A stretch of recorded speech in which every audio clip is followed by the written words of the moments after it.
Hoje é o nosso último sermão da série A Vida Como a Vida É. Lições da vida para a vida. Qual foi a nossa proposta ao longo dessa série de sermões? Chamar você à reflexão. Chamar você, como eu disse lá no início do culto, ao silêncio, a pensar a respeito da vida. Porque a vida é muito complexa. Muito complexa. Tem uma série de perguntas que nós não temos resposta. Mas uma coisa é certa, a menos que a gente para refletir sobre a vida, nós não vamos encontrar sentido nela. Nós vamos sentir um vazio existencial gigantesco. Como disse João Calvino, que é uma frase na verdade do filósofo Sócrates, que diz que uma vida sem reflexão não vale a pena ser vivida. Se a gente fosse simplesmente um peso sobre a terra, do que valeu a nossa existência aqui? Uma das coisas que me chamou para Jesus, eu não sei se isso te incomoda, mas me incomodava desde muito jovem. Eu sentia uma necessidade de ser alguém. Eu sentia uma necessidade de contribuir com a vida, de ser diferença para alguém.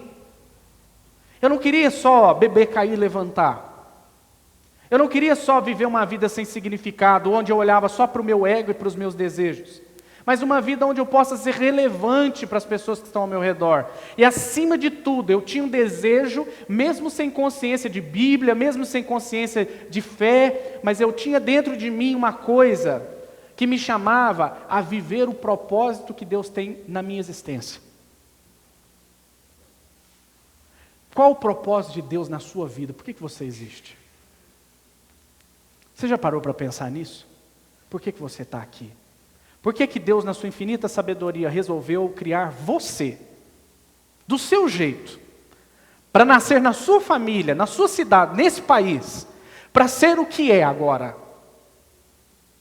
Você já parou para pensar nisso? Se não, o nosso maior objetivo nesses 4 sermões da série foi, no mínimo, chamar você para refletir. Nós não quisemos dar resposta, porque não há essas respostas. Eu vim aqui, não foi para facilitar, eu vim para dificultar mesmo, eu vim para soprar na farofa.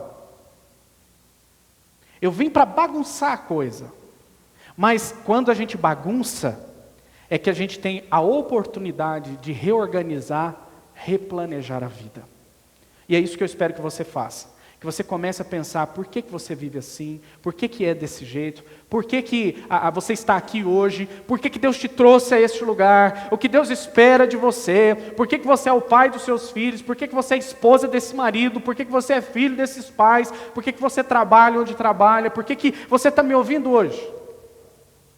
Deus está te chamando para conversar, porque via Facebook Ele não fala, via WhatsApp também não. Ele quer falar no silêncio do seu coração. Ele quer te chamar para refletir, para meditar. Esse é o nosso maior objetivo. E nessa reflexão, e nessa meditação, ao longo do que nós fomos falando, nós lidamos com o tédio. O primeiro sermão que nós falamos foi a respeito do tédio. O que é o tédio? É aquela sensação de que a vida é igual, todo dia. Repete, repete, repete, repete. Só que nós vimos que isso é uma grande mentira. Mentira que o nosso subconsciente conta. Porque na grande verdade, nenhum dia se repete. Nenhum. Você pode fazer a mesma coisa que fez ontem hoje, mas hoje é diferente. Hoje é dia 9 de agosto de 2015, que nunca mais vai se repetir. E o tempo vai passando e vai se esgotando. Hoje, conversando com o Clóvis, a gente até parou para pensar. Se a gente fosse mesmo ponderar, ninguém ia comemorar aniversário. Porque o aniversário, na verdade, você está comemorando o seu tempo que está acabando, né? Nós comemoramos porque a gente agradece a Deus a vida. Nós celebramos a vida, bendizemos a Deus porque é Ele que sustentou até aqui. Mas se for parar para pensar, cada ano vivido é um ano a menos para se viver aqui, nessa terra, nessa condição de vida hoje, né? Então, não existe tédio, nada se repete, a vida ela é retilínea. E as oportunidades, o tempo que você tem hoje, nunca mais volta. E se eu posso ilustrar isso para você, fazer você relembrar dessa mensagem, amanhã na hora que você for almoçar, mesmo se o seu tempo for curto, saboreie a comida. Sinta o gosto. Aproveite aquele prato, aquela mesa, aproveite aquele momento. Porque você pode almoçar depois de amanhã, mas aquele almoço de amanhã você nunca mais vai ter. Então aproveite. Depois nós falamos também sobre utilitarismo. O que é o utilitarismo? O utilitarismo é aquela ilusão de pensar o seguinte: eu vou ser feliz quando eu tiver aquela coisa, eu vou ser feliz quando eu chegar naquele ponto, eu vou ser feliz quando der certo aquela coisa, ou quando eu resolver aquele problema. Só que o problema é que a gente sempre chega lá, e quando a gente chega lá, o que a gente faz? A gente vê mais adiante ainda, fala: não, eu já consegui aquilo que eu queria, mas ainda não estou feliz, mas se eu conquistar aquilo outro, e a gente entra numa vida desenfreada, no utilitarismo, que é justamente querer usar usar pessoas e ocasiões para suprir uma felicidade que a gente nunca vai alcançar com coisas e nem com pessoas. Que é uma felicidade que a gente só vai ter se nós nos encontrarmos com Deus, que é aquele que supre as nossas necessidades existenciais também. Isso é muito sério, viu? Tem que pensar nisso. Não adianta você se iludir que vai ser feliz quando lá. Não, se você não é feliz hoje, tampouco será lá, né? Também nós falamos na semana passada a respeito da morte, de lidar com a morte. E nós vimos que a morte é um grande inimigo que nós temos. Mas a boa notícia é que Jesus venceu a morte. E a Bíblia Sagrada diz para nós que mesmo em face do desespero de perder alguém, aqueles que morrem em Cristo Jesus, a Bíblia promete que eles serão ressuscitados num corpo glorificado e eles habitarão, nós habitaremos com Cristo para sempre, vida eterna. A morte foi tragada pela vitória de Jesus. Quando ele saiu do sepulcro, a morte foi vencida absolutamente e será aplicado sobre nós no dia de Jesus, no dia de Cristo. E hoje nós vamos falar sobre religiosidade. Religiosidade. Nós vamos falar sobre religião, né? Sobre religião. Vamos ler o texto? Eclesiastes 5, de 1 a 7, diz assim a palavra do Senhor: guarda o pé quando entrares na casa de Deus. Olha para mim de novo. O que nós fizemos quando nós entramos aqui hoje? Qual o texto que a gente leu? O primeiro texto do nosso culto. Deus está aqui. Fiquemos calados. Fiquemos em silêncio. É isso que o texto está dizendo. Guarda o pé quando entrares na casa de Deus. Chegar-se para ouvir é melhor do que oferecer sacrifícios de tolos, pois não sabem que fazem mal. Não te precipites com a tua boca, nem o teu coração se apresse a pronunciar palavra alguma diante de Deus, porque Deus está nos céus e tu na terra. Portanto, sejam poucas as tuas palavras, porque dos muitos trabalhos vêm os sonhos, e do muito falar palavras nécias. Quando a Deus fizeres algum voto, não tardes em cumpri-lo, porque não se agrada de tolos. Cumpre o voto que fazes. Melhor é que não votes do que votes e não cumpras. Não consintas que a tua boca te faça culpado, nem digas diante do mensageiro de Deus que foi inadvertência, por que razão se iraria Deus por causa da tua palavra, a ponto de destruir as obras das tuas mãos? Porque como na multidão dos sonhos há vaidade, assim também nas muitas palavras, tu porém teme a Deus. Vamos orar. Senhor, a tua palavra foi lida, e o nosso pedido a Ti agora é que o Senhor fale o nosso coração para a glória do nome do Senhor Jesus. Amém. Vamos assistir um vídeo?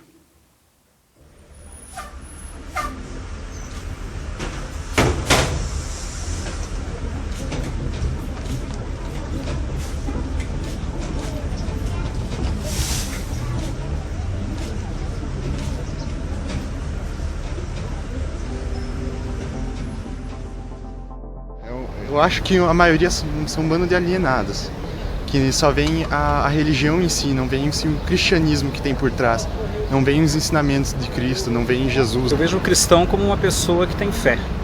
Cristão para mim é aquela pessoa que procura andar direito, procura ser o mais honesto possível. Os evangélicos falam assim, vai na igreja porque Jesus vai te curar.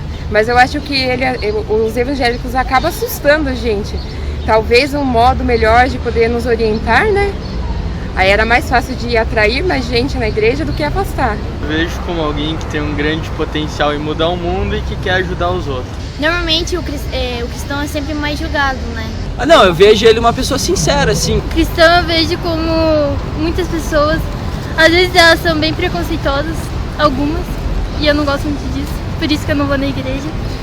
Uma plataforma para para me suster, assim. Faz um mal tremendo para a humanidade. Acho que é uma coisa já ultrapassada. A igreja faz um bem para todos. Eu acho que quem não vai na igreja não acredita em Deus. Não gosto da igreja. O povo se aliena com essa tragicomédia e o efeito um sedativo para suas próprias misérias. E quando nos damos conta, estamos num picadeiro pintados de palhaço rindo de nós mesmos.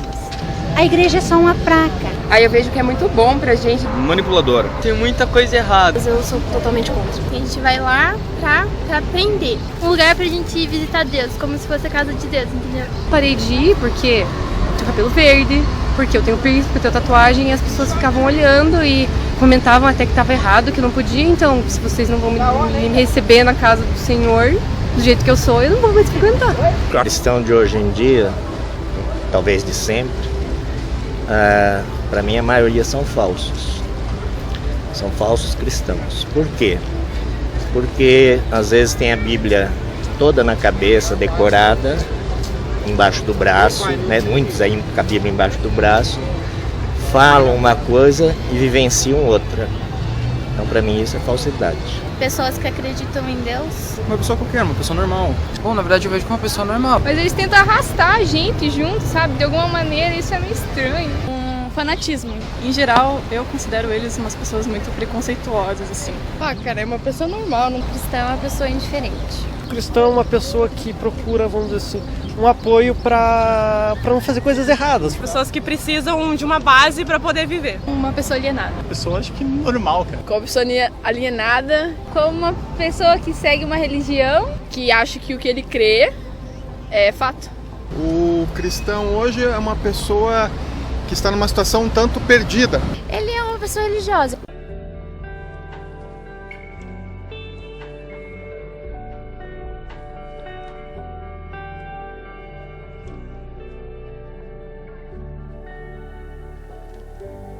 Tem uma versão maior desse vídeo, talvez uns 2 minutos a mais, que é bem bacana, que no final tem uma moça que fala até muito mais dura ali, eles foram só a parte mais suave mesmo, do que eles acham que nós somos, né?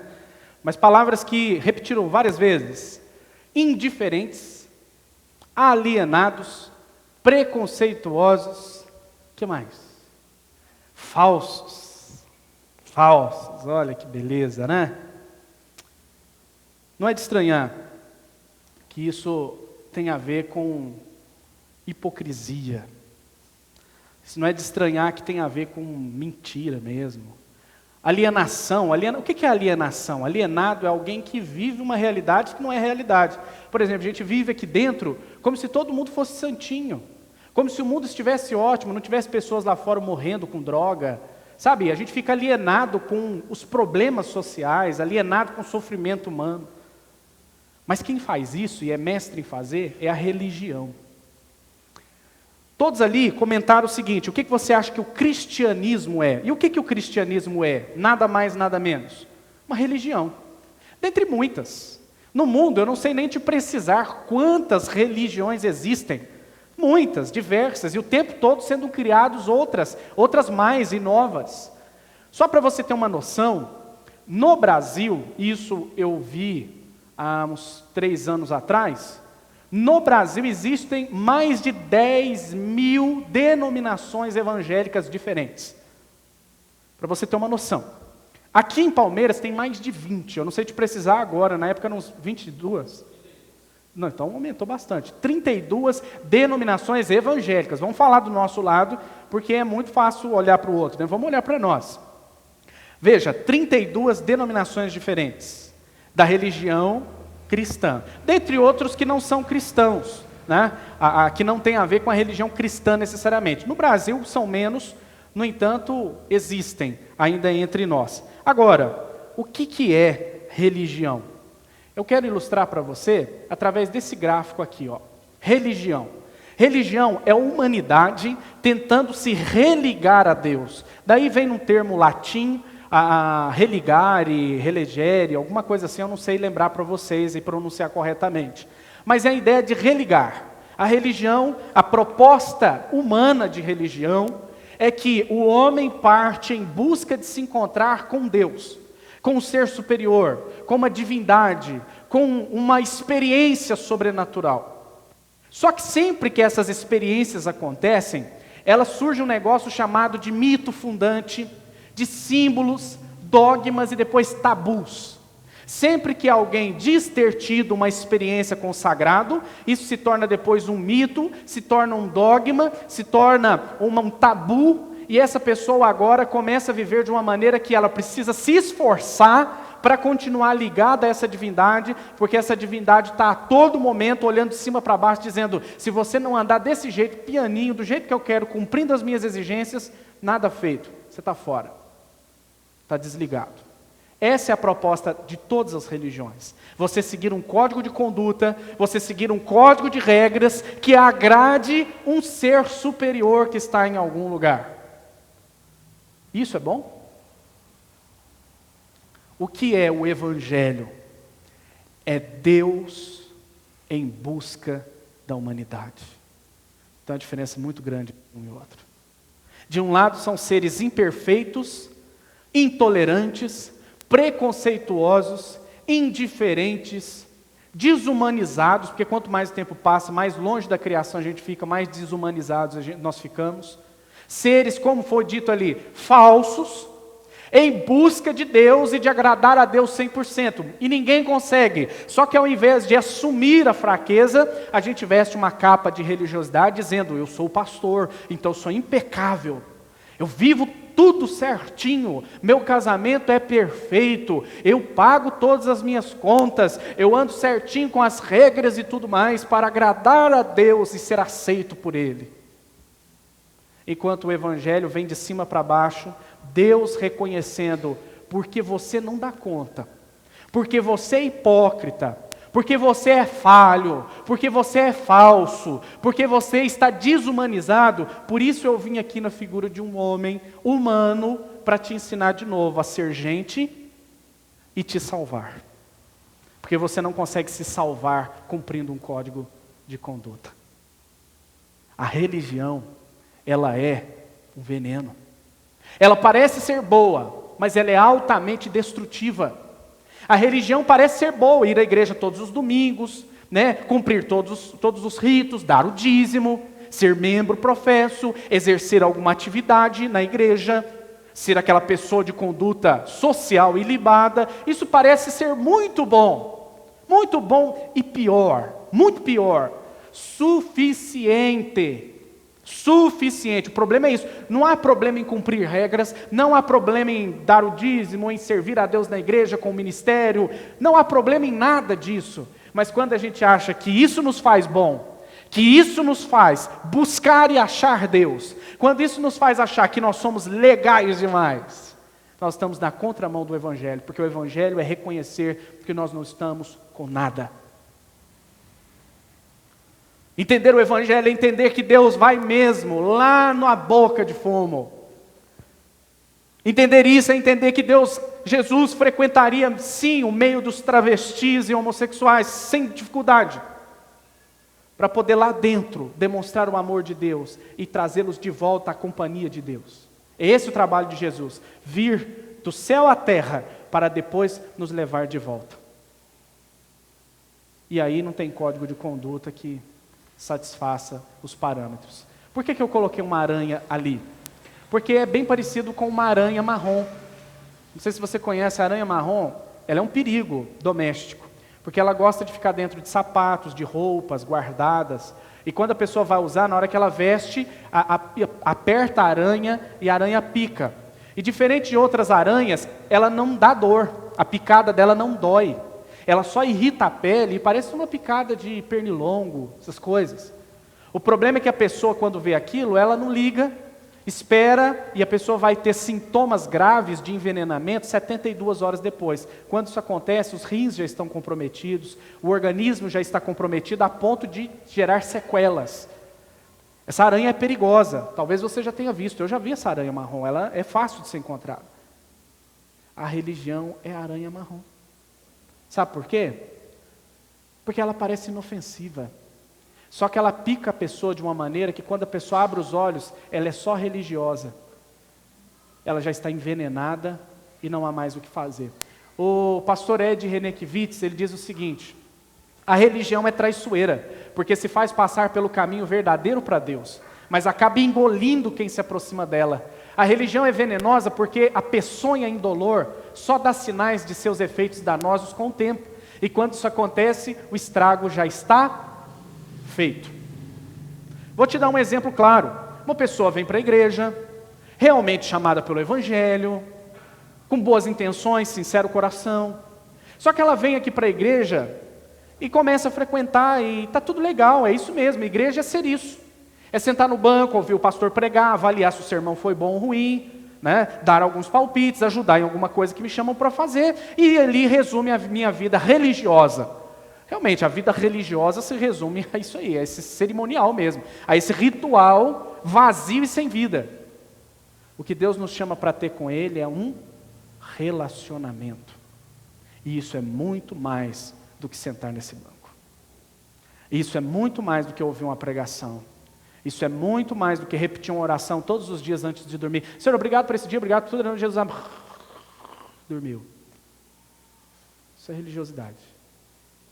Deus nos chama para um relacionamento. Queridos, a religião, o texto que nós acabamos de ler, ela é uma tolice. Quando a religião se torna um caminho de tolice. Lá no versículo 4 do texto de Eclesiastes, o pregador Eclesiastes vai dizer o seguinte: porque Deus não se agrada de tolos. Quem é o tolo que esse texto aqui vai descrever para nós, que o autor de Eclesiastes vai descrever para nós? O tolo é aquele cara que chega na igreja, que fala pelos cotovelos, que está habituado àquele convívio religioso, que está acostumado a sacrificar no templo, porque ali ele até faz, para com esse sacrifício, para com esse negócio tolo. Deus prefere que você fique calado do que venha aqui com esse falatório todo sacrificar para Ele. É gente precipitada, é gente que parece muito boa, mas é hipócrita. Gente que faz votos para Deus, faz compromissos impensados, votos e compromissos com Deus e depois não cumpre. Mas pessoas que vivem e falham e depois, ao invés de assumirem seus erros, elas viram para o mensageiro de Deus, que é o que o versículo 5 vai dizer, 6, e vai dizer: eu não fui advertido, por isso eu errei. Eu não sabia, você que tinha que ter me conduzido. Você que tinha que ter vivido minha vida espiritual para mim. A culpa é do pastor. Que ele não é um bom pastor, por isso que eu estou na situação que eu estou. O texto vai chamar essa pessoa de nada menos do que um tolo. Quando é que a nossa vida religiosa pode virar uma vida de tolice? Como é que a gente pode ser, de repente, cristão dentro de igreja e ter uma fé tola, segundo os princípios aqui do Eclesiastes? Quando o religioso fala demais. Do versículo 1 ao 3, vamos olhar de novo o que ele diz?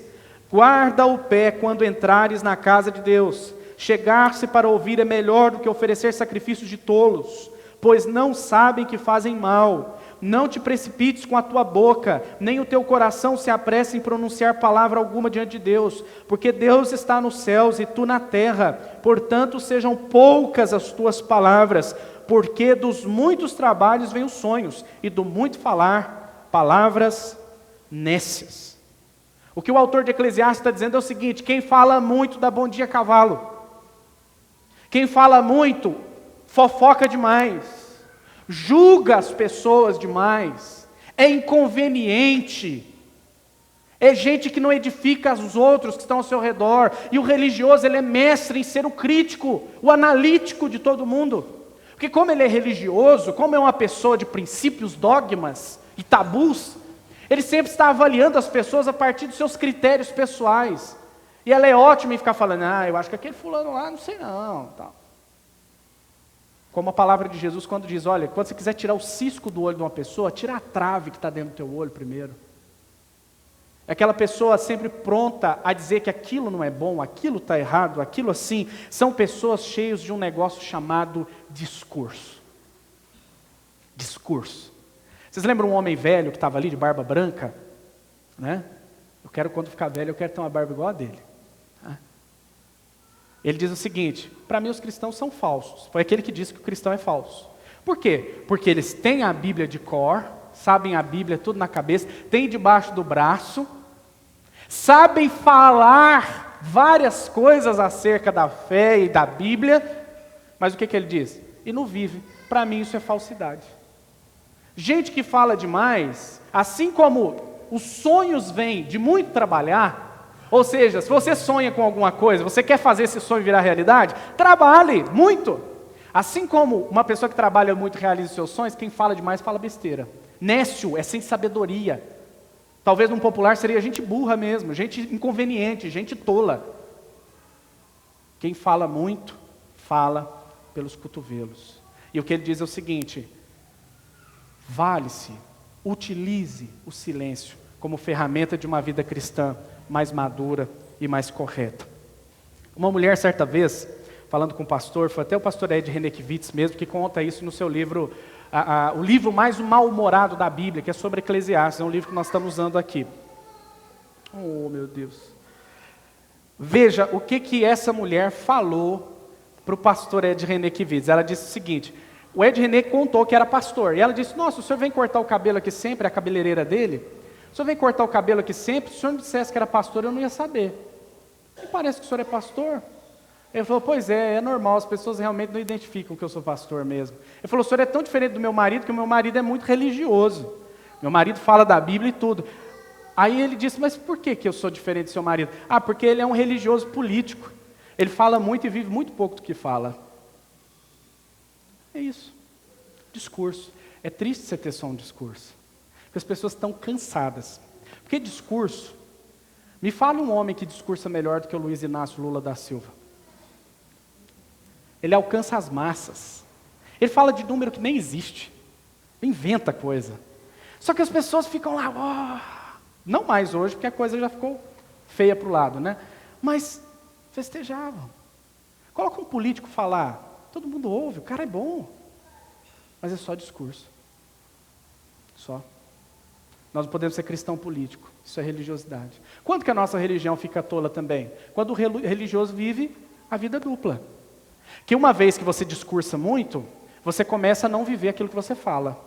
E aí você tem Mateus 23, 27, quando Jesus chama os fariseus, que eram os religiosos da época, e diz o que para eles? Vocês são iguais um sepulcro caiado.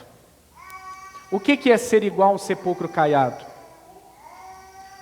Vai no cemitério ali e veja um túmulo bonito. Está chegando novembro. Quando chega novembro, o pessoal vai lá, limpar o túmulo, colocar rosa nova, né? Melhora o aspecto, porque, afinal de contas, olha a hipocrisia aqui de novo, né? Afinal de contas, o que o pessoal da cidade vai falar do túmulo do meu familiar aqui, todo desdeixado, né? Vão falar mal de mim. Hipocrisia, né? De novo. Mas, gente, ó, não se preocupe não, porque hipócrita, eis aqui um que vos fala, viu? A gente sempre é incoerente. Sempre alguma incoerência a gente tem na vida. A gente nunca vive perfeitamente, senão a gente seria Jesus, já, prontinho. É porque nós somos ainda pecadores, que a gente não é tudo aquilo, e aí a gente tem as nossas hipocrisias particulares, que temos que lutar dia a dia contra elas. Mas você vai lá no cemitério, tem aquele túmulo bonito, a família pagou caríssimo, aquelas pedras, aquela escrita dourada e tudo mais. Mas o que tem dentro? Continua tendo morte, continua tendo carcaça. E o que Jesus está dizendo para eles é o seguinte: nossa, vocês estão bonitos por fora, hein? Estou gostando, hein? Estou gostando de ver, hein? Mas por dentro só morte, hein, filho? Por dentro só podridão. Por dentro aí não tem nada que me agrada, nada que satisfaça. Mas, quando a nossa religiosidade vira uma tolice, quando o religioso ata fardos pesados nos outros também. Porque esse pessoal que não vivia, no mesmo capítulo, Jesus antes chama a atenção deles dizendo o seguinte: olha, vocês são tão religiosos e tão bons que vocês inventam tanta regra que nem Deus pediu. Sabe aquelas regras que não existem nem na Bíblia, mas você tem que usar aquele cabelo, tem que usar aquela saia, tem que cantar aquele cântico, que não pode ir em tal lugar, que não pode comemorar tal coisa, não pode ser gente mais. Você não pode ser mais um ser humano sociável, porque nós somos evangélicos ortodoxos, né? E daí? É gente alienada mesmo, é gente que vive dentro de uma redoma de vidro, que não está nem aí para quem sofre. Uma coisa que me mata de raiva, quando chega um evangélico, e aí está lá, 10 pessoas na roda, ele chega num, que é evangélico também, e diz: a paz do Senhor, irmão. Será que essa paz do Senhor não serve para os outros 9 que estão aqui com a gente? Será que eles não merecem ser cumprimentados e receber a paz de Deus através de você, que é um embaixador da paz? O que é o embaixador da paz? É aquele que vai no terreno alheio para levar a paz. Aquele que vai representar Jesus em terras estrangeiras. É aquele que vai representar Jesus no meio de gente que não é cristã. Nós estamos no mês das missões, é bem isso mesmo. Só que o problema é que eles estão mais preocupados em atar fardos pesados que nem eles cumprem.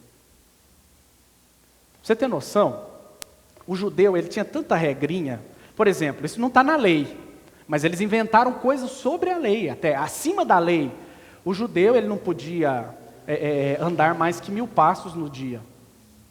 Isso não está na lei. Isso não está na lei de Moisés.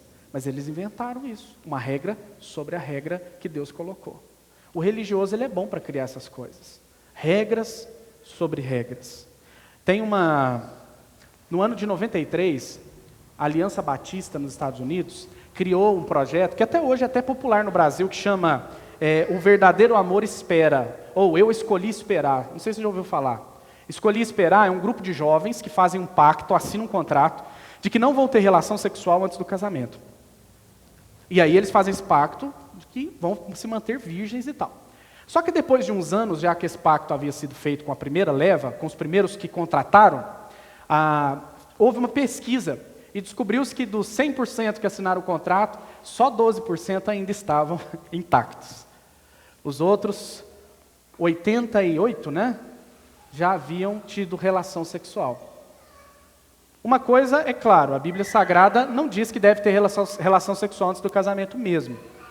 A relação sexual é intimidade para dentro de uma aliança, dentro de um casamento. No entanto, como que é interessante a religião atar fardos pesados, e contratos sobre contratos, e regras sobre regras, para as pessoas cumprirem, e na verdade as pessoas não estão dando conta de cumprir, porque eles esquecem que nós somos seres humanos, pecadores e falhos ainda, e carecemos do Espírito Santo nos capacitar para vencer as nossas mazelas e as nossas fraquezas. A religião também pode ser uma tolice quando o religioso começa a julgar ser capaz. Isso aqui é um problema sério. Olha comigo a partir do versículo 3, diz assim: porque dos muitos trabalhos vêm os sonhos, e do muito falar, palavras nécias. Quando a Deus fizeres algum voto, presta atenção nisso, hein? Não tardes em cumpri-lo, porque não se agrada de tolos. Cumpre o voto que fazes. Melhor é que não votes do que votes e não cumpras. Olha, veja só. Qual que é o problema do religioso? Ele faz votos. A Bíblia diz para a gente não fazer voto, gente. Se você vai fazer, vou fazer uma promessa, um voto com Deus, não faça. Não faça. Tem uma historinha, diz que um rapaz do mercado, o senhor tinha um mercadinho mesmo, numa cidade grande. E o senhor já estava velho, ele queria passar para o filho o mercadinho, porque era um negócio de família e que tinha um rendimento. E era um bom negócio. Dava para o filho viver daquilo tranquilamente. E aí o pai estava transmitindo os segredos do sucesso para ele. E aí ele disse para o filho, primeira coisa, o segredo do meu sucesso em primeiro lugar, é que quando eu me comprometo a entregar na quarta-feira de manhã, eu entrego na quarta-feira de manhã. Como que eu sobrevivo no meio de supermercados, de redes, que fazem promoções e tudo mais barato? Quando eu me comprometo em fazer, eu faço.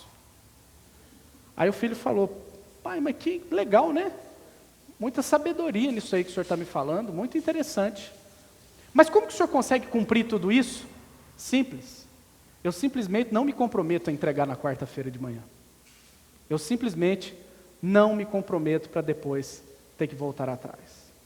A questão não é você fazer um voto com Deus e cumprir, é você não fazer. Porque você é gente, você é ser humano. Hoje você está aqui, quem te garante que amanhã você vai estar aqui para cumprir seu voto? Como é que você pode dar sua palavra desse jeito para aquele que não volta a sua palavra 1 centímetro? Nós vamos pensar nisso de maneira séria, jurar em nome de Deus.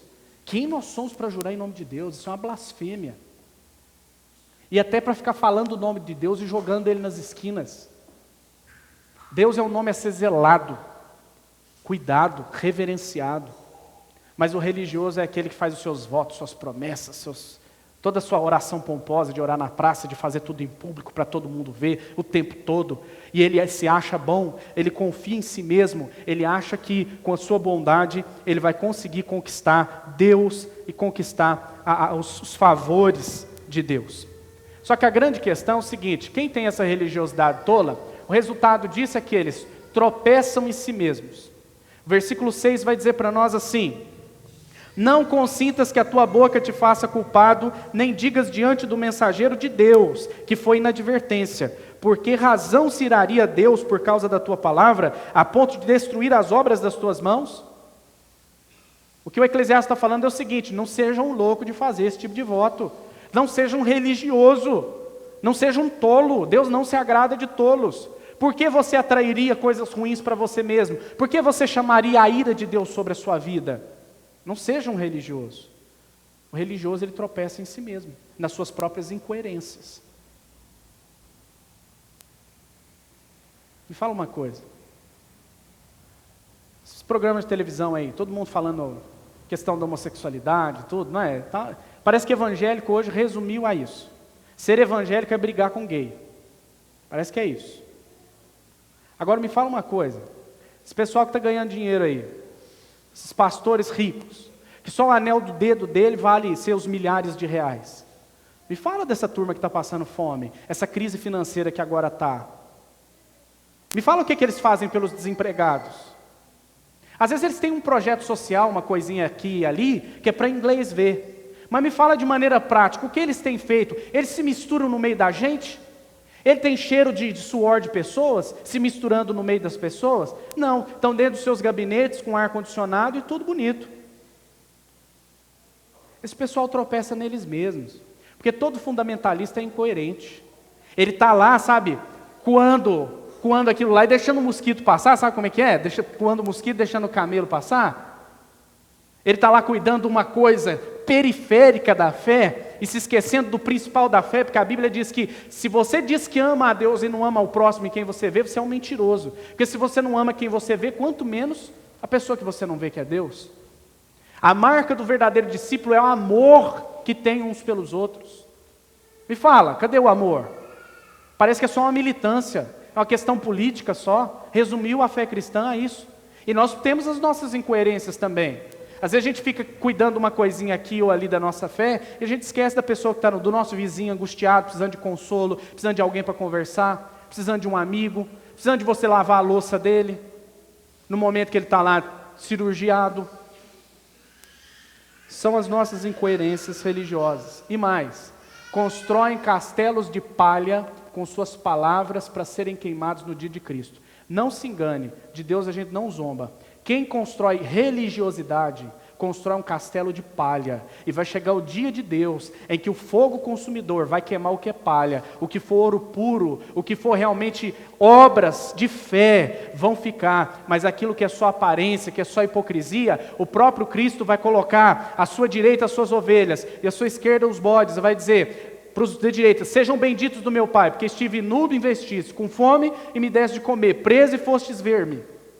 Em contrapartida, do lado de cá, diziam: Senhor, Senhor, em teu nome fizemos isso e aquilo. Apartai-vos de mim, eu não vos conheço. Não vos conheço. E eu encerro, queridos, com 3 aplicações para a sua vida e para a minha também. Como vencer a religiosidade? Em primeiro lugar, fale pouco. Viva mais e fale pouco.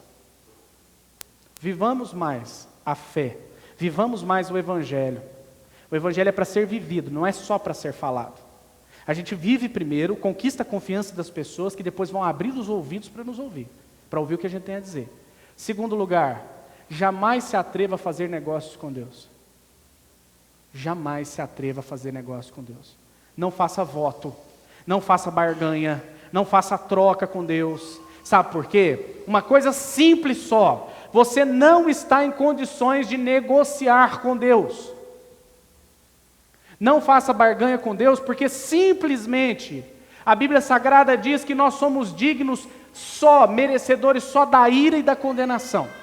Só. Nós não somos dignos nem merecedores de nada mais senão da condenação. Como é que a gente vai diante de Deus falar para Ele o seguinte: Deus, me dá tal coisa, faça isso e isso por mim, eu vou te dar tal coisa, eu vou fazer tal voto, eu vou fazer tal promessa para alcançar o favor de Deus? A Bíblia Sagrada diz que o único que tem crédito com Deus é Jesus Cristo. E é por isso que Ele conquistou na cruz do Calvário o perdão dos nossos pecados. Tudo mais é pela graça, é de graça que Deus dá, porque se Ele fosse cobrar, nós não teríamos condições de arcar com a custa. Entenda isso na sua vida.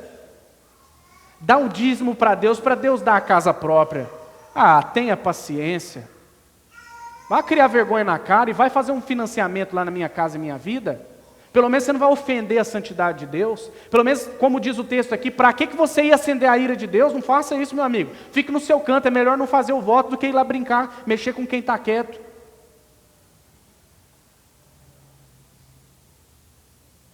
E por último, tenha temor do Senhor. Por que eu coloquei temor do Senhor?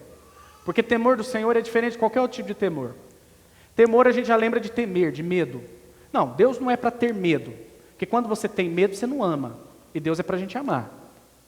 Esse temor é um temor diferente. Ele causa um assombro, uma reverência, um silêncio.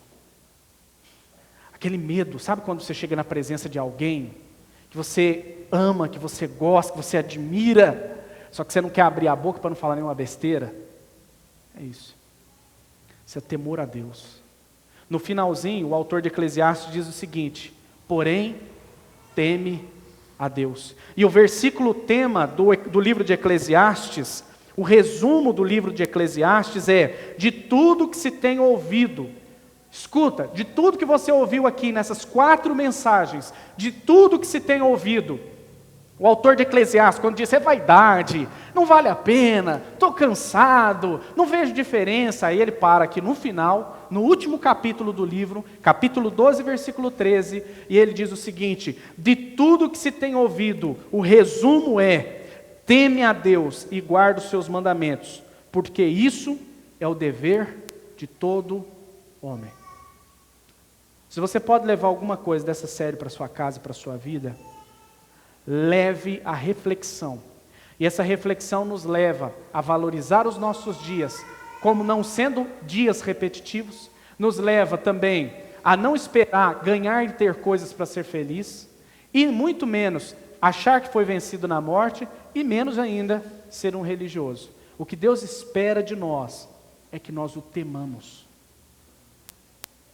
Quem reflete e olha para a grandeza de Deus, ele fica assombrado. E ele passa a temer esse Deus. Eu quero chamar você a não brincar com Deus mais, a valorizar essa vida que Ele te deu, a amá-lo, se relacionar com Ele. E a religião não faz isso por você. Relacionar-se com Deus é você.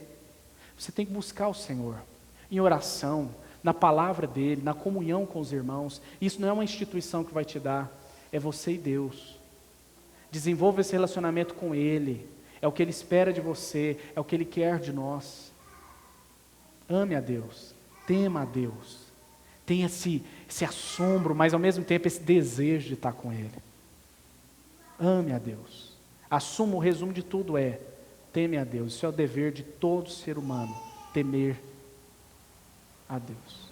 Eu espero que Deus tenha falado alguma coisa no seu coração nesse mês. Eu espero que Deus tenha te chamado a refletir mais sobre a sua vida. E deixar de ser boiada. Deixar de ser boiada. Aqueles que seguem o mesmo, sabe, que segue a trilha e não pensa, não reflete. Não seja boiada mais não. Seja ovelha do cordeiro. Deixa o bom pastor te conduzir. Deixa Deus ser aquele que dirige a sua vida. Tenho certeza que você vai chegar no final da vida e, diferente do autor de Eclesiastes, você terá muito mais boas histórias para contar. Você vai ser uma pessoa otimista e esperançosa. Eu tenho certeza disso. Que Deus possa te abençoar.